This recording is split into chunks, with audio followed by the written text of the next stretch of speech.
Diriwayatkan oleh Imam Ahmad bin Hanbal dalam musnadnya bahwa ada seorang laki-laki yang bernama Nuaiman. Ini Nuaiman di kehidupan Rasulullah SAW ada orang yang seperti itu gitu. Orang yang sering minum minuman keras. Rasulullah SAW marah, murka. Rasulullah kalau yang berhubungan dengan Rasulullah tidak marah.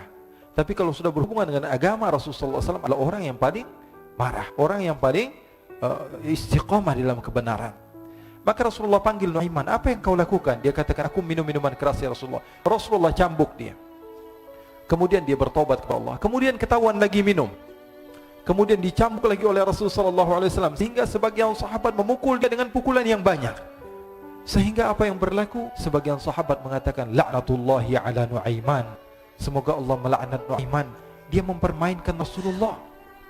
Dia bilang sudah mau taubat tapi minum lagi. Dia bilang sudah mau taubat tapi minum lagi. Maka Rasulullah SAW mengatakan, la tal'anuh fa innahu yuhibbullah wa rasulah. Kata Rasulullah, jangan kamu laknat Nuaiman, karena dia itu cinta sama Allah, cinta sama Rasulnya. Dalam riwayat dia dicintai Allah dan dicintai oleh Rasulnya Muhammad sallallahu alaihi wasallam.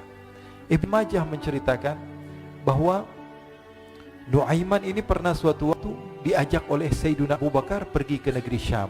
Negeri Syam itu di mana? Seperti yang diceritakan tadi, antara daerah Suriah, Lebanon, Yordania, kemudian Palestina. Daerah seperti itu. Umumnya orang Quraisy pada masa itu mereka memiliki rihlah berdagang, membeli dagangan ke Syam, kemudian dijual lagi di kota Makkah. Ketika itu Rasulullah SAW didatangi Abu Bakar. Abu Bakar mengatakan kepada Rasulullah, ya Rasulullah, saya mau izin ya Rasulullah. Mau apa? Saya mau ajak dua sahabat kamu ini ikut berdagang ya Rasulullah. Siapa kata Rasulullah? Nuaiman. Kata Rasulullah SAW, Nuaiman kamu mau ajak? Mau ngapain? Biar seru-seruan aja ya Rasulullah. Kata Rasulullah, ya sudah, saya izinkan kamu bawa Nuaiman. Ketika itu Sayyidina Abu Bakar membawa Nuaiman sama satu sahabat namanya Suwaibid ibn Harmalah. Siapa namanya? Suwaibid ibn Harmalah. Ini sahabat Rasulullah SAW yang memiliki sifat yang berbeda-beda. Kalau Nuaiman ini aneh. Pernah Rasulullah SAW dibawain makanan banyak, dikasih Rasulullah, dikasih sahabat semua. Semuanya sudah makan, tiba-tiba si Nuaiman ini, sahabat Nabi Nuaiman mengatakan kepada Rasulullah, ya Rasulullah, ini yang penjualnya, tolong kau yang bayar ya Rasulullah. Makanan udah habis. Makanan udah habis, Rasulullah SAW bingung, saya yang bayar. Akhirnya Rasulullah katakan kepada sahabat, ayo keluarkan uang, kita patungan, kita bayar. Rasulullah aja mainin, apalagi kita orang. Sallu ala Nabi Muhammad. Nuaiman diajak Sayyidina Abu Bakar. Kata Rasulullah SAW, benar kamu mau ajak Nuaiman? Iya ya Rasulullah. Diajaklah akhirnya. Diceritakan dalam riwayat Ibn Majah, diceritakan juga di dalam Siyar A'lam An-Nubala, diceritakan juga di dalam Musnadnya Imam Ahmad bin Hanbal, dalam riwayat Imam Ahmad bin Hanbal. Maka diceritakan Nuaiman diajak oleh Sayyidina Abu Bakar. Sesampainya di negeri Syam, semua dibagi tugas. Fulan bin Fulan kerjaannya ini, Fulan bin Fulan kerjaannya ini. Semua memiliki kerjaan. Nuaiman tanya, wahai Abu Bakar, kerjanya saya apa wahai Abu Bakar? Kata Sayyidina Abu Bakar, kamu mau ngapain teruslah kamu wahai Nuaiman. Yang penting kamu ikut saya kan.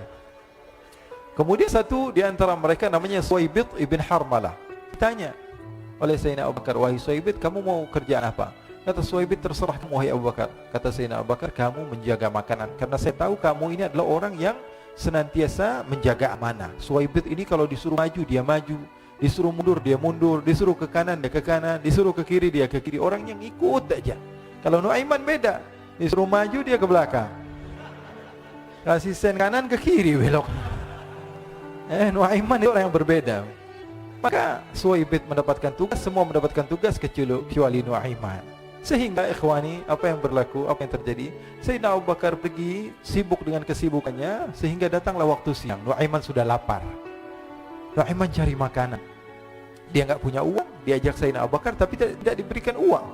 Sehingga dia cari-cari makanan, dia tahu Suwaibid yang jaga makanan, dikatakan, wahai Suwaibid, saya mau makan, berikan kepada saya satu roti saja. Yang terpenting apa? Saya makan sekarang, saya sudah lapar. Kata Suwaibid, ya Allah Nuaiman, kita tunggu Abu Bakar saja sehingga dia datang, karena ini amanat. Amanat dari Abu Bakar, saya tidak boleh berikan pada siapapun kecuali atas izin Abu Bakar. Kata Nuaiman, kasih saya makanan, kalau tidak saya bikin masalah sama kamu. Merah wajahnya Suwaibid, karena dia tahu, jangankan saya Rasulullah jadi mainin. Bingung, apa yang harus saya lakukan? Akhirnya Nuaiman bilang, gampangannya aja, kata Nuaiman, kamu kasih saya makanan, atau kalau tidak saya bikin masalah sama kamu. Bingung Suhaib pikir panjang. Setelah itu dia katakan, ya sudah Nuaiman, saya tetap mau jaga amanah Abu Bakar, karena saya takut ini adalah perintahnya Allah, perintahnya Rasulullah sallallahu alaihi wasallam, dan perintah daripada Abu Bakar sahabatnya Nabi. Kata Nuaiman, kalau memang begitu kamu maunya, ya sudah, berarti kamu ngajakin berantem sama saya. Nuaiman pergi ke pasar. Dia cari-cari tempat penjualan hamba sahaya. Dia lihat-lihat beberapa hamba sahaya. Ini berapa harganya? Ini katanya 10 qalanis. Ini berapa? Ini harganya, hitungan orang zaman dahulu, kita sih hitung seperti dirham, berapa ratus dirham gitu, 200 dirham. Yang ini berapa? 300 dirham. Yang ini berapa harga hamba saya? 300 dirham. Harganya antara 300, 200 sampai 100. Kemudian Nuaiman mengatakan kepada penjual hamba sahaya tersebut, saya punya juga hamba saya, tapi saya jual cuma 20 dirham saja, murah. Katanya, apa benar ada hamba saya harganya segitu? Iya, karena dia punya aib, ada kekurangan. Apa? Nanti kalau kalian tangkap, dia bakalan teriak, saya ini bukan hamba sahaya, tapi orang merdeka. Akhirnya semua orang berkumpul mau beli. Ini Nuaiman sama Nuaiman diajak ke Suhaib bin Harmalah tadi. Kata Nuaiman, itu ada orang yang berdiri sedang menjaga makanan, itu hamba sahaya saya, tangkap saja. Oh baik. Diberikan uang 20 dirham, dimasukkan oleh Nuaiman ke kantongnya, kemudian Suhaib ditangkap. Ketika ditangkap, Suhaib teriak, saya bukan hamba saya orang merdeka. Maka orang-orang tersebut mengatakan, saya sudah tahu kekurangan kamu. Ini memang kekurangan kamu, memang kamu, tapi saya tidak perlu dengan budget kamu, yang penting kerjanya kamu. Ya kan hamba sahaya untuk apa? Untuk kerja, mau di ngomong apa, mau ngomel terserah, yang penting dia mau kerja. Akhirnya ditangkaplah Suhaib dan dijual di pasar. Nuaiman punya uang banyak ini. Dia beli makanan, dia beli minuman, dia beli hadiah buat Rasulullah. Dia beli macam-macam di negeri Syam ini. Waktu itu adalah superpower, adidaya Romawi. Pada masa itu semua barang mahal, tapi Nuaiman banyak uangnya. Dia belanja ini, belanja itu, sehingga Sayyidina Abu Bakar pun pulang. Ketika Sayyidina Abu Bakar pulang, Sayyidina Abu Bakar cari, mana ini Suhaib? Kita semua sudah lapar. Kata Nuaiman dengan mudahnya dia mengatakan, sudah saya jual wahai Abu Bakar. Maka Sayyidina Abu Bakar bertanya, apa yang kau lakukan wahai Nuaiman? Diceritakan oleh Nuaiman dengan jujur. Nuaiman ini orangnya apa adanya, tapi nyusahin.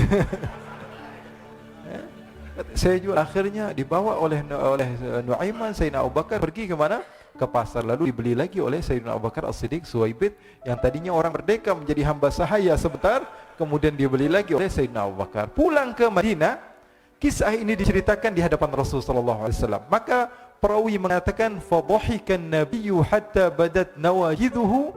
Ketika diceritakan kisah Nuaiman tersebut dengan Suhaib, Rasulullah tertawa sejadi-jadinya sehingga gigi geraham Rasul sallallahu alaihi wasallam nampak di wajah mata para sahabat. Sehingga perawi lain mengatakan, 1 tahun berlalu Rasulullah, setiap ada tamu yang datang kepada Rasulullah, Rasulullah akan ceritakan kisah Nuaiman menjual Suhaib. Jadi ada ikhwani, jangan kalian kira Rasul sallallahu alaihi wasallam itu hidup di satu masa sahabat-sahabatnya itu seperti ustaz-ustaz yang khusyuk, yang kayak Habib bin Ais ini banyak. Bahkan ikhwani, mungkin di akhir karena masanya sudah habis, pernah suatu waktu Rasul sallallahu alaihi wasallam didatangi asyraf, delegasi dari beberapa negara yang ingin mengenal apa itu agama Islam. Sehingga mereka datang kepada rumah Rasul sallallahu alaihi wasallam membawa unta, kendaraan yang ketika itu kendaraan yang paling mahal mereka miliki, untanya yang paling mewah. Diikat di depan rumah Rasul sallallahu alaihi wasallam. Tamunya pun masuk, duduk bersama Rasul sallallahu alaihi wasallam. Di depan rumah Rasul sallallahu alaihi wasallam ada beberapa sahabat. Ada Sayyiduna Hamzah, kalian tahu Sayyidina Hamzah adalah orang yang pemberani. Ada Sayyiduna Umar, kalian tahu Sayyidina Umar adalah orang yang pemberani. Ada Sayyiduna Ali bin Abi Thalib, ada Sayyiduna Sa'ad bin Abi Waqqas. 4 sahabat ini lagi nongkrong gitu depan rumahnya Rasul sallallahu alaihi wasallam, berjaga sebelum Allah Subhanahu wa taala turunkan ayat wallahu ya'simuka minan nas. Ketika mereka sedang asyik duduk, tiba-tiba Nuaiman datang. Ini Nuaiman kalau datang pasti bikin sesuatu yang aneh. Bahkan dikatakan tidaklah Rasulullah SAW dalam keadaan bersedih kecuali Nuaiman datang, Rasulullah akan tersenyum. Jadi sebagian sahabat itu senang kalau sudah Nuaiman datang, pasti Rasulullah bahagia. Tapi ketika itu Nuaiman datang, ingin duduk bareng Sayyidina Hamzah. Sayyidina Hamzah katakan kepada Nuaiman, bercanda begitu. Nuaiman, kamu lihat unta orang datang dari luar Arab ini. Lihat, kata Nuaiman, ini besar banget ini, badannya besar gitu. Dagingnya pasti banyak. Iya, ini kalau kita sate enak nih ntar malam. Kata Nuaiman. Kata Sayyidina Hamzah, apakah kamu berani? Kata Nuaiman, saya berani aja asal kalian gak bilang sama Rasulullah. Kata Sayyidina Hamzah, benar wahai Nuaiman, benar. Akhirnya Sayyidina Hamzah lupa masalah itu, cuma bercanda-bercanda saja. Sayyidina Hamzah lagi asik sama Sayyidina Umar, Sayyidina Ali. Tiba-tiba apa? Ternyata ketika dia melihat unta tersebut sudah pisah antara kepala sama badannya. Nuaiman mengatakan, wahai Hamzah, ini unta saya sudah potong, saya mau pergi sebentar, kalau Rasulullah cari saya, tolong jangan beritahu di mana saya. Nanti kalau keadaan sudah aman, mari kita nyate bareng-barengan. Ini ada yang seperti itu di zaman Rasulullah SAW. Maka dia pun berlari dan berlari mencari satu tempat supaya Rasulullah SAW dia selamat daripada Rasulullah SAW. Sehingga Sayyidina Hamzah bingung, ini kalau Rasulullah keluar gimana? Ada Hamzah Asadullah, ada Ali bin Abi Thalib, ada Umar, tidak bisa jaga kendaraan tamunya Rasulullah SAW. Akhirnya benar apa yang terjadi, ikhwani. Rasulullah SAW tamunya mau pulang. Ketika dia buka pintu tamu melihat apa? Untanya sudah begitu. Maka teriak, wa naqatah, unta kami wahai Muhammad. Baru mau kenal Islam, unta kami, kendaraan kami sudah dibuang. Rasulullah SAW lihat Sayyidina Hamzah, lihat Sayyidina Ali. Mereka nggak bisa ngomong, mereka hanya bilang apa? Nuaiman ya Rasulullah. Rasulullah perintahkan Sayyidina Umar, wahai Umar, sekarang kamu ambil uang, kemudian kamu gantikan, kemudian kamu berikan 2 kali lipat daripada harta unta ini, sehingga apa? Agama Islam tidak didengar dengan sesuatu yang tidak baik di luar sana. Akhirnya diberikan unta yang baru dan diberikan harta yang lebih untuk orang tersebut, sehingga orang tersebut tidak menjelek-jelekan agama Islam. Kata Rasulullah SAW, dan sekarang waktunya kita balas dendam sama Nuaiman. Nuaiman ternyata berlari tempat yang jauh sampai hampir keluar dari kota Madinah. Dia dapatkan seorang sahabat Nabi yang hadir juga dalam peperangan Badar, namanya Al-Miqdad bin Al-Aswad. Siapa namanya? Al-Miqdad bin Al-Aswad ketika itu sedang menggali sumur. Ketika sedang menggali sumur, Nuaiman datang. Nuaiman katakan kepada Miqdad, wahai Miqdad, wahai sahabat Rasul, kamu orang yang hadir dalam peperangan Badar, kamu adalah orang yang hebat. Dipuji-puji sama Nuaiman. Ada maunya ini. Akhirnya dia bilang, wahai Miqdad, tolong saya. Kenapa wahai Nuaiman, kamu ini kekasihnya Rasulullah, orang yang disayang sama Rasulullah. Kenapa? Saya ini sedang dikejar-kejar orang jahat. Tolong selamatkan saya. Saya pengen masuk ke dalam sumur, boleh atau tidak? Kata Miqdad, siapa yang mengejar kamu? Pokoknya saya dikejar sama orang-orang. Kamu mau atau tidak selamatkan saya? Kata, sudah, selagi kamu itu adalah sahabat Nabi, silahkan kamu masuk. Masuk akhirnya Nuaiman ke dalam sumur tersebut. Lalu Nuaiman mengatakan, wahai Miqdad, dia keluar lagi. Nanti kalau ada yang cari saya, tolong jangan beritahu saya di dalam sumur ya. Kata Miqdad, baiklah. Kata Nuaiman, siapapun yang bertanya tentang saya, kamu tidak akan kasih tahu. Iya, kata. Walaupun Rasulullah yang tanya saya. Katanya, mungkin Rasulullah datang ke tempat sejauh ini. Iya, walaupun Rasulullah. Akhirnya masuk Nuaiman. Setelah beberapa menit Rasulullah dan rombongan benar datang. Miqdad bingung ini. Ini kenapa Rasulullah datang ke RW kami nih? Ada apa ini Rasulullah sampai sejauh ini? Ditanya, ya Rasulullah, ada apa ya Rasulullah? Kata Rasulullah, saya cari Nuaiman. Di mana Nuaiman? Innalillah, kata Miqdad. Enggak dijawab ini Rasulullah. Kalau dijawab saya ingkar janji. Akhirnya apa dia katakan? Wahai Rasulullah, mata saya tidak memandang kepada Nuaiman, tapi tangannya nunjuk ke dalam sumur. Sahabat. Apa dia bilang? Mata saya tidak melihat kepada Nuaiman, tapi tangannya nunjuk ke sumur. Akhirnya dibuka sama Rasulullah, Nuaiman muncul. Kata Rasulullah, Nuaiman, kamu bikin malu saya, wahai Nuaiman. Ya Rasulullah, yang bersalah bukan saya, tapi orang yang mencari saya bersama kamu, ya Rasulullah. Akhirnya Rasulullah nengok, siapa? Ternyata Nuaiman sudah lari kabur. Sallu ala Nabi Muhammad. Kisah-kisah seperti ini sebenarnya banyak sekali, ya. Ini menunjukkan kepada kita bahwa kehidupan Rasulullah itu begitu indah. Rasulullah SAW, kalau kamu mau menjadi orang yang baik, contoh Rasulullah. Mau menjadi bapak yang baik, contoh Rasulullah. Mau menjadi pemimpin peperangan yang baik, Rasulullah. Mau menjadi murid yang terbaik, contoh Rasulullah. Bagaimana akhlak Rasulullah. Mau menjadi suami yang baik, contoh Rasulullah. Dalam segala hal, apapun itu Rasulullah SAW adalah makhluk yang paling terbaik.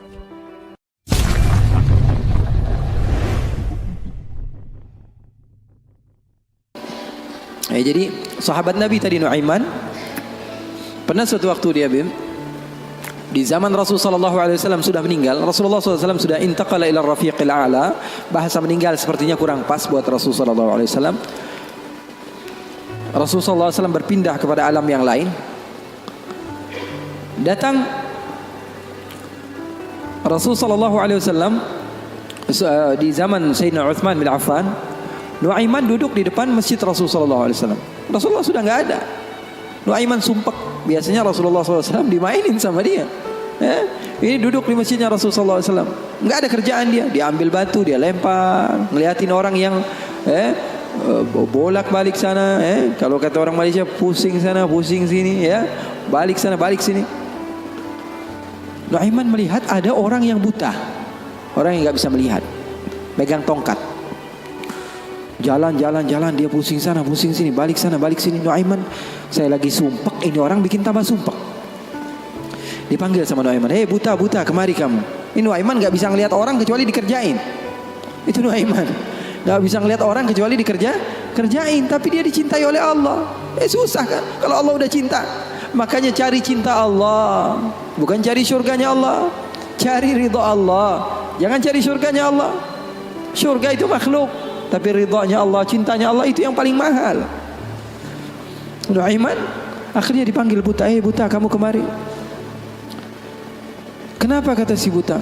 Saya ini pusing, saya lagi sumpek, ngelihat kamu tambah sumpek, kata Nuaiman. Saya ini bukan mau bikin sumpek orang, kata si buta. Lalu apa yang kamu ingin lakukan? Saya ini dari tadi cari toilet, saya kebelet, kata si buta. Saya bersama anak saya yang biasa membawa saya, tapi anak saya sekarang sedang pergi ke pasar. Saya tidak tahu di mana dia. Saya sudah nggak kuat, kata Nuaiman. Oh, kamu cari toilet, bilang dari tadi, nanti saya bantu, kata Nuaiman. Dipegang tangannya sama Nuaiman. Ini mau balas dendam ini Nuaiman.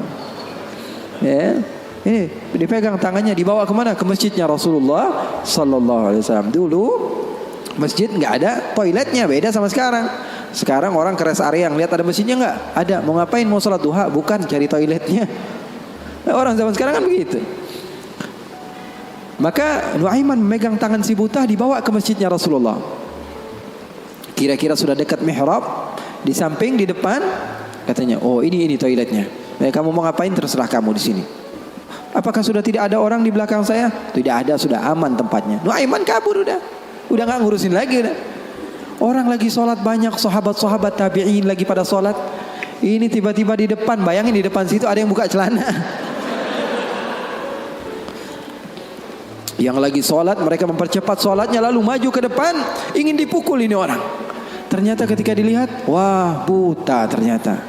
Kenapa kamu berani buang air kecil di masjidnya Rasulullah? Awa masjidi Rasulullah. Apakah ini masjidnya Rasulullah? Iya, ini masjidnya Rasulullah.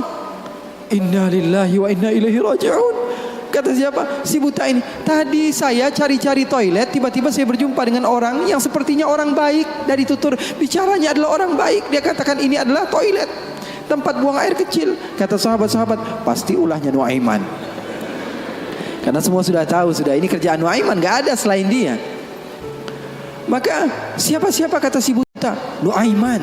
Oh, kurang ajar Nuaiman. Saya nadar, saya tidak keluar dari kota Madinah, pulang ke kampung saya sebelum saya pukul Nuaiman dengan tongkat saya. Buta ini sudah begitu marah. Akhirnya dia keluar dari masjid, dia cari-cari. Dia pusing sana, pusing sini, lari sana, lari sini. Dia cari di mana yang namanya Nuaiman. Tanya ke sana, tanya kemari. Tahu nggak Nuaiman? Oh, Nuaiman kalau dicari nggak bakalan ketemu. Tiba-tiba dia sudah capek, ini si buta. Nuaiman datang. Nuaiman tanya, nakar sautu. Dia rubah suaranya.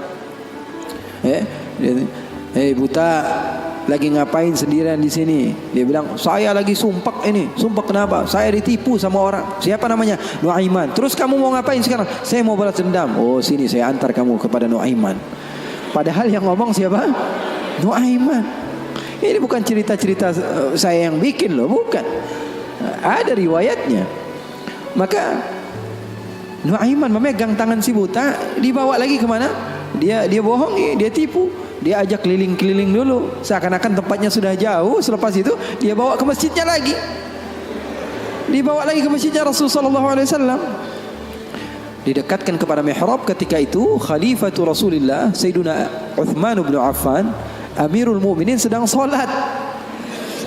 Sayyidina Uthman, jangan kalian tanya khusyuknya di dalam salat. Bahkan beliau terbunuh ketika sedang membaca Al-Quran, zikir kepada Allah Subhanahu wa taala. Dibawa oleh Nuaiman si buta dengan tongkatnya, disuruh pegang-pegang di mihrab. Ada orang enggak? Ada. Itu tuh Nuaiman itu, dia pura-pura soleh, itu dia habis nipu kamu, dia pura-pura salat katanya. Oh, ini Nuaiman. Iya. Akhirnya Nuaiman pergi. Nuaimannya pergi. Buta ambil apa? Tongkatnya, dia pukul Sayyidina Uthman bin Affan. Sekencang-kencangnya dari belakang orang-orang, para sahabat, para tabi'in, mereka teriak, "Qutila Amirul Mukminin." Ada musuh yang mau bunuh Amirul Mukminin. Semua menyerbu. Ternyata dia lagi. Baru sekitar setengah jam yang lalu dia buang air kecil di sini. Sekarang sudah pukul Sayyidina Uthman bin Affan. Akhirnya semua orang bingung. Dia bilang, "Kenapa kamu pukul Amirul Mukminin?" Katanya gemeter dia. "Saya pukul tadi barusan Amirul Mukminin. Saya ditipu sama orang. Orang bilang itu adalah Nuaiman." Katanya, kata si buta, "Demi Allah, semenjak sekarang saya tidak akan pernah percaya lagi sama manusia." Jadi hal-hal yang seperti itu ada.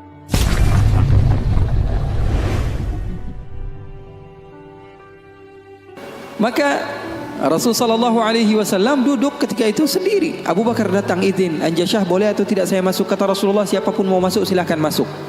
Masuk Sayyidina Abu Bakar. Sayyidina Abu Bakar ini enggak kuat. 1 jam saja pisah dari Rasulullah, dia pasti kacau hidupnya. Datang ke Rasulullah SAW, duduk. Sayyidina Abu Bakar orangnya begitu, enggak berani. Ini paham bahasa Indonesia enggak nih? Paham ya? Saya kira karena sebagian orang, saya pernah ceramah di satu tempat di Banten, di pedalaman dusun. Saya ngomong bahasa Indonesia, saya kira paham semua orang. Pas selesai kajian sekitar 1,5 jam saya ngomong, tahu-taunya nggak ada yang paham bahasa Indonesia. Rasanya pengen apa itu? Paham bahasa Indonesia, paham ya? Paham. Maka Sayyidina Abu Bakar masuk ke rumah Rasul, ke tempat Rasul sallallahu alaihi wasallam. Ketika itu sedang duduk, Rasulullah diam. Sayyidina Abu Bakar orangnya ini enggak berani memulai omongan, berbeda dengan sahabat yang lain. Melihat Rasulullah, dia diam saja. Beliau ini di antara syimahnya, di antara apa? Syama'ilnya, di antara sifat Sayyidina Abu Bakar yang disebutkan perawi, bahwa Sayyidina Abu Bakar ini kalau Rasulullah tersenyum, dia tersenyum. Kalau Rasulullah nangis, dia nangis. Kalau Rasulullah bahagia, dia bahagia. Pokoknya yang ada di dalam otaknya Rasulullah saja. Buktinya di dalam hijrah, Nabi Muhammad SAW bertanya kepada Sayyidina Abu Bakar, "Ada air atau tidak?" Rasulullah perjalanan beberapa hari. "Ada air atau tidak?" Sayyidina Abu Bakar bergegas mencari air. Dapat sedikit, diberikan kepada Rasulullah SAW. Rasulullah minum. Lalu beliau mengatakan, "Fasyariban nabiyyu wartawaitu ana."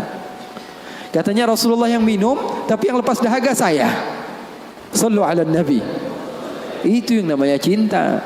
Itu yang namanya cinta. Yang minum Rasulullah, tapi yang lepas dahaga siapa? Sayyidina Abu Bakar As-Siddiq.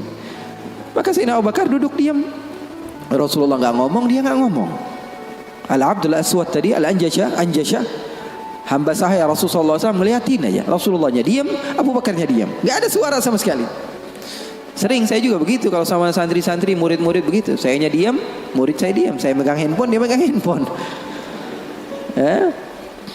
Rasulullah SAW diam, Sayyidina Abu Bakar diam. Sayyidina Umar datang, "Assalamualaikum ya Rasulullah." Waalaikumsalam. Kata Rasulullah SAW, masuk duduk Sayyidina Umar.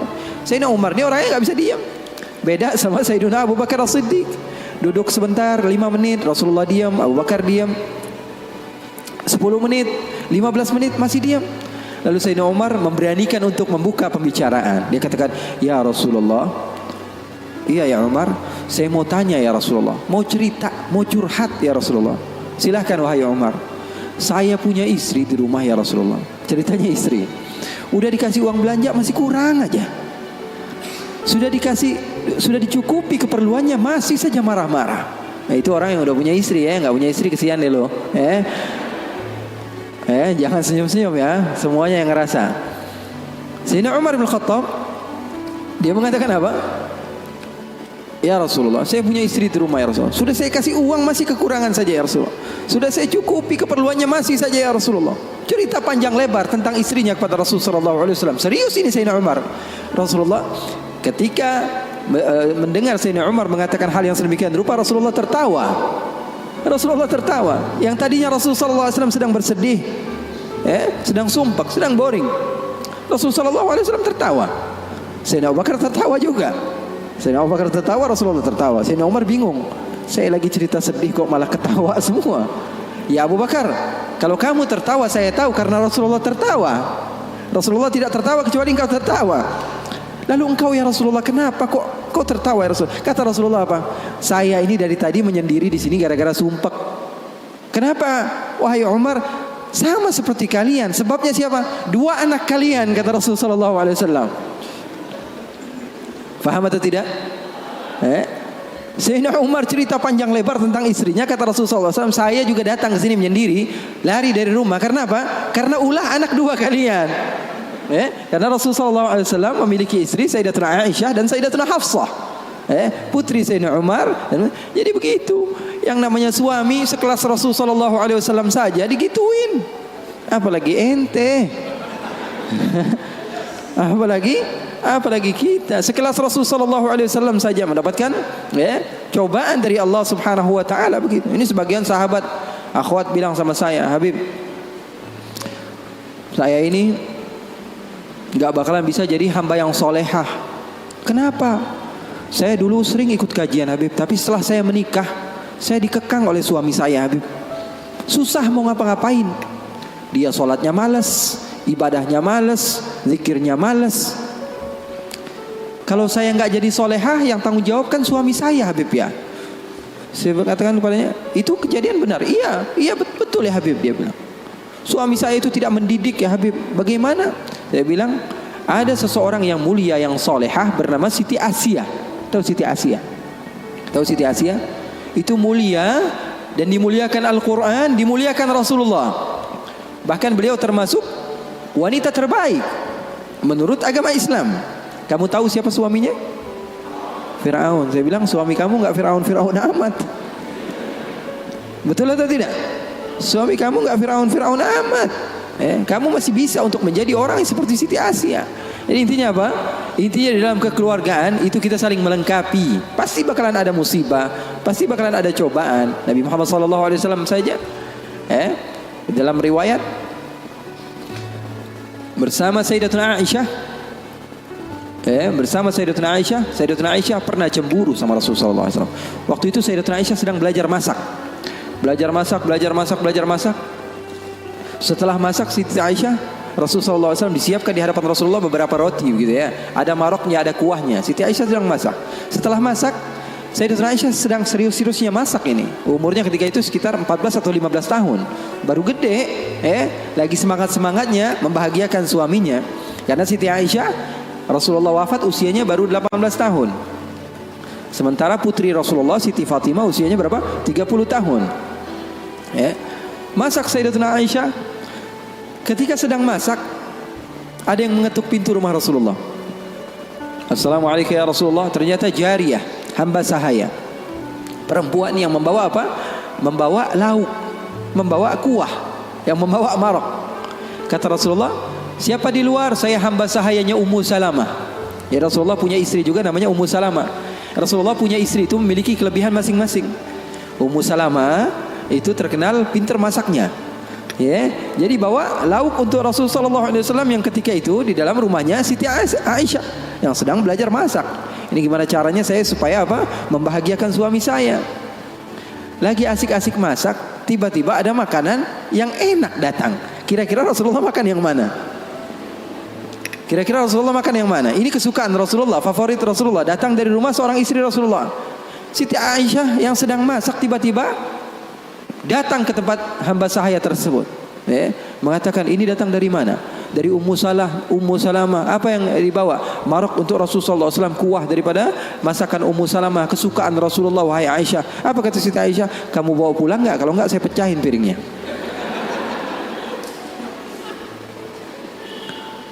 Yang jadi masalah di hadapan beliau Siti Aisyah ketika itu ada Rasulullah. Kalau ngomongnya hanya berdua saja mungkin biasa, tapi cewek tuh lihat tuh bahayanya cewek. Inna kaidakunna azim, kata Allah. Sesungguhnya tipu daya muslihat perempuan itu azim. Allah yang bilang. Sementara muslihatnya syaitan kata Allah Subhanahu wa taala dhaif, lemah. Di dalam Al-Qur'an kalian baca, betul Beb? Setan Allah Subhanahu wa taala sifatkan tipu muslihatnya itu sangatlah lemah tipu dayanya. Tapi kalau perempuan, inna kaidakunna azim, kata Allah Subhanahu wa taala. Bukan berarti bahwa perempuan itu begini dan begitu, enggak. Memang udah bawaannya begitu. Emang udah bawaannya begitu. Makanya orang yang paling sabar dengan istrinya pahalanya paling besar. Orang yang paling bukan curhat ini ya. Orang yang paling sabar dengan istrinya pahalanya besar di sisi Allah. Bahkan ada seorang wali di negeri Hadramaut ditanya, kenapa kamu bisa soleh seperti ini? Kamu mendapatkan maqam yang tinggi di sisi Allah. Kenapa? Karena sabarnya dia sama istrinya. Setiap hari diomelin sama bininya. Setiap hari diomelin sama istrinya. Maka Siti Aisyah mengatakan, kamu bawa pulang atau tidak? Kalau tidak saya pecahkan di sini juga. Bingung ini. Hamba sahaya pulang diomelin istri Rasul, enggak pulang diomelin istri Rasul. Nggak enak kan jadi begitu. Kalau dia pulang diomelin Ummu Salamah, nggak pulang diomelin Siti Aisyah. Akhirnya galau dia, diam aja di situ. Rasulullah ngeliatin, ini mau ngapain ini Aisyah ini. Ternyata benar, diambil sama Siti Aisyah dan dilempar makanan tersebut di hadapan Rasulullah. Maka takut itu hamba sahaya dan dia pun pulang. Siti Aisyah mengatakan, ya Rasulullah, nggak lauk di sini, nggak lauk dari situ. Maksudnya apa? Enggak ada lauk. Sekarang makan siang enggak ada lauk. Ini enggak, itu enggak, kata Rasulullah. Kata Siti Aisyah. Siti Aisyah pergi. Lalu Rasulullah SAW menunjukkan kepada kita akan arti cinta. Sahabat saya bertanya, apa arti cinta? Ketika Rasulullah SAW mengambil sisa-sisa makanan tersebut dan tertawa, lalu mengatakan, gharat ummukum, gharat ummukum. Ibu kalian sedang cemburu, pergi jangan mendekat, kata Rasulullah Sallallahu Alaihi Wasallam. Jadi hal yang seperti itu ada di zaman Rasulullah SAW, di kehidupan baginda Rasulullah SAW. Bahkan pernah Siti Aisyah, ini kenapa cerita suami istri terus ya? Padahal saya mau cerita tentang hamba yang soleh tadi, tapi nggak apa-apa lah. Siti Aisyah pernah suatu saat ada masalah sama Rasulullah. Terus dia bilang, ya Rasulullah, kamu yang bersalah. Kata Rasulullah SAW, kita selesaikan masalahnya, wahai Aisyah, dengan baik-baik. Bagaimana jalan keluarnya? Kata Siti Aisyah, panggil salah seorang di antara sahabatmu yang menjadi hakim, menengahi antara kita berdua. Kata Rasulullah, oke, saya panggil Umar. Enggak, Umar terlalu keras, kata Siti Aisyah. Beliau yang menentukan. Rasulullah begitu cinta kepada istrinya Siti Aisyah. Sampai-sampai Rasulullah tahu. Di dalam Bukhari, Rasulullah SAW mengatakan kepada Siti Aisyah, wahai Aisyah, aku tahu kapan kamu marah, kapan kamu tidak marah. Kapan ya Rasulullah? Kata Siti Aisyah, kata Rasulullah, ketika kamu bersumpah, wa Rabbi Ibrahim, demi Tuhannya Nabi Ibrahim, berarti kamu tidak sedang mau menyebut namaku, kamu berarti lagi marah. Tapi kalau lagi kamu berbahagia denganku dan senang kepadaku, kamu akan mengatakan wa Rabbi Muhammad, demi Tuhannya Nabi Muhammad Sallallahu Alaihi Wasallam. Maka Sayyidina Umar, kata Rasulullah, kata Sayyidatuna Aisyah, enggak mau. Sayyidina Umar terlalu tegas. Kita panggil Uthman. Uthman nanti lebih membela kamu ya Rasulullah. Dia orangnya maluan, pemalu. Kata Rasulullah, kalau begitu Sayyidina Ali bin Abi Thalib, kalau itu sih pasti menang Rasulullah, sepupunya Rasulullah, mantunya Rasulullah. Terus siapa yang kamu mau? Abu Bakar? Abu Bakar sepertinya lebih cocok ya Rasulullah. Kata Siti Aisyah, Abu Bakar sepertinya lebih cocok, bapaknya. Akhirnya kata Rasulullah, oke, kita panggil Sayyidina Abu Bakar. Dipanggil Sayyidina Abu Bakar. Bingung Sayyidina Abu Bakar. Sayyidina Abu Bakar sudah tahu ini pasti kerja ulah Siti Aisyah ini. Kenapa saya dipanggil Rasulullah SAW? Datang Sayyidina Abu Bakar mengatakan kepada Rasulullah SAW, ada apa ya Rasulullah? Kata Rasulullah, saya sedang ada masalah dengan Siti Aisyah, dengan Aisyah. Saya ingin diselesaikan dengan baik-baik. Kamu menjadi penengah. Kamu bukan sahabat saya, bukan murid saya, dan kamu bukan sebagai ayah daripada Aisyah, tapi kamu sebagai hakim yang bijak, yang memisah, yang menyelesaikan masalah kami berdua. Oke, kata Sayyidina Abu Bakar. Duduk Sayyidina Abu Bakar. Ditanya sama Rasulullah SAW, ayo Abu Bakar mulai. Sayyidina Abu Bakar mulai. Kata Sayyidina Abu Bakar, saya mau tahu asal usul masalahnya ini dari mana. Belum sempat Rasulullah SAW menjawab, Sayyidatuna Aisyah sudah mengatakan, yang salah dia bukan saya. Sayyidatuna Aisyah enggak mau menyebut nama Rasulullah, yang salah dia, kata Sayyidatuna Aisyah. Marah Sayyidina Abu Bakar, berdiri mau dipukul Sayyidatuna Aisyah. Kurang ajar kamu sama Rasulullah. Ketika mau dipukul Siti Aisyah, apa yang beliau lakukan? Beliau kembali kepada Rasul sallallahu alaihi wasallam dan berlindung kepada Rasul sallallahu alaihi wasallam. Di belakang Rasul sallallahu alaihi wasallam. Lalu Rasul sallallahu alaihi wasallam memegang tangan Sayyidina Abu Bakar yang mau memukul Siti Aisyah dan mengatakan, wahai Abu Bakar, kalau mau main kekerasan bukan di sini tempatnya. Dia adalah istri saya. Keren enggak Rasulullah? Maka Sayyidina Abu Bakar malu dan keluar dari rumah Rasul sallallahu alaihi wasallam. Siti Aisyah memeluk Rasul sallallahu alaihi wasallam.